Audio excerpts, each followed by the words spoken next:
Okay, so what the affirmative has said is that NASA should receive more money to be able to fund its program much more efficiently.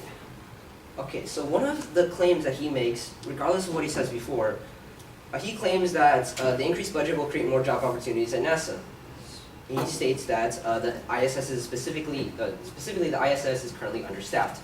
The ISS has has 6 workers or 6 astronauts currently on the ISS, and if he was to use the money to create more job opportunities, when you work at NASA, your jobs, you choose. There's multiple jobs to work at NASA, but one of the biggest jobs would be being an astronaut.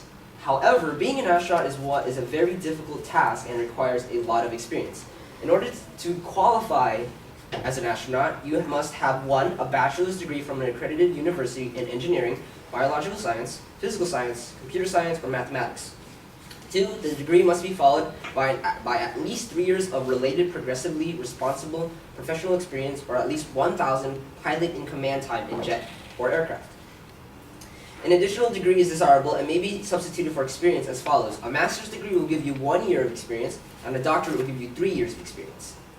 3, you must have distant and near visual acuity must be correctable to 20/20 each eye. The use of glasses is acceptable. And applicants must meet the anthropometric requirements, which is one of them being between the height of 5'2" and 6'2", for both the specific vehicle and the extravehicular activity mobile unit, which is the spacecraft and the spacesuit. Now, you can't be an astronaut. There are other jobs, such as engineers and scientists. However, that's also very difficult.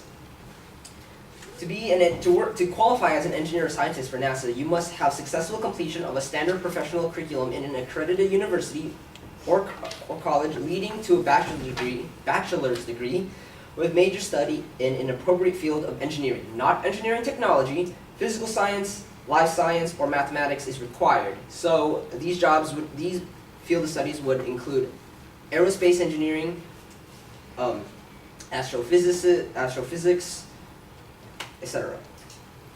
Now, being able to open more jobs would allow the unemployed would cause the unemployment rate percentage to decrease. However, looking at this graph from unemployment demographics, it shows that only 2.6% of people who have a bachelor's degree are unemployed. So his claim would allow you need a bachelor's degree in order to qualify for most of the jobs at NASA.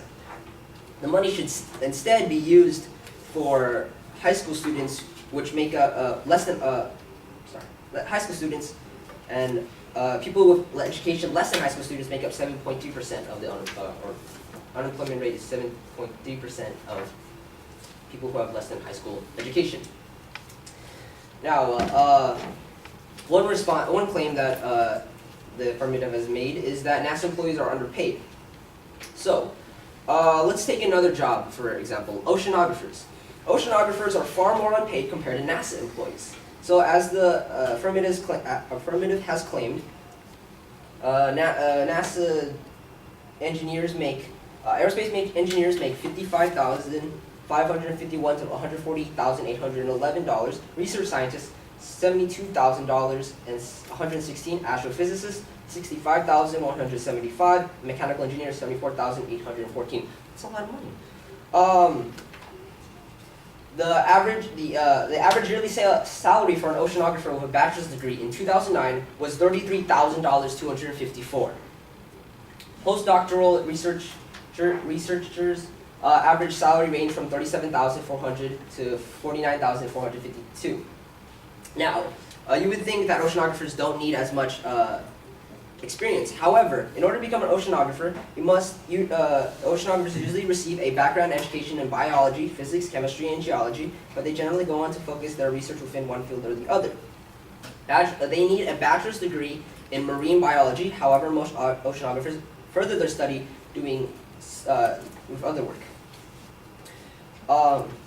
Another claim he has made is that NASA has made many scientific and technological discoveries, but with space, why are we exploring space when our own Earth hasn't been completely explored yet? So, 72% of Earth, also known as the oceans, are less mapped than the surface of Mars. The NOAA, which is the National Oceanic and Atmospheric Agency, their budget for the 2016 fiscal year was $2 billion. According to Bob Ballard, PhD, an oceanography expert, NASA's one-year budget can fund the NOAA's ocean exploration for 1,600 years. And ocean exploration has made discoveries to benefit humans on a much lower budget. Ocean products, particularly fish, are a major source of food for major parts of the world. Fish can be of enormous value to malnourished people because of its high levels of micronutrients such as vitamin A, iron, zinc, calcium, and healthy fats. On the issue of food, NASA is completely mum. It does not claim it will feed the world with whatever it finds or plans to grow on Mars, Jupiter, or any other place light years away. And also, the discovery of one species of Japanese black sponge, which produces a substance that successfully blocks division of tumor cells, led researchers to develop a late-stage breast cancer drug. An expedition near the Bahamas led to the discovery of a bacterium that produces substances that are in the process of being synthesized as antibiotics and anti-cancer compounds. Now, he has claimed that NASA receives only less than 0.5% of the federal budget. However, NASA is part of the discretionary spending, not mandatory spending. Mandatory spending is spending on certain programs required by existing laws. In other words, the money must be paid every year. Mandatory spending includes Social Security, Medicare, Medicaid, the Affordable Care Act, and interest on our national debt.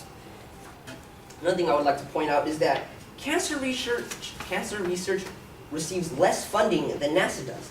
The National Cancer Institute, one of the federal National Institutes of Health, reports that Washington funded $4.8 billion in cancer research in the 2013 fiscal year, and funding has averaged $4.8 billion over the past 6 years. The National Cancer Institute estimates that the 2017 fiscal year to be $5.21 billion, an increase of $260.5 million over the fiscal year of 2015.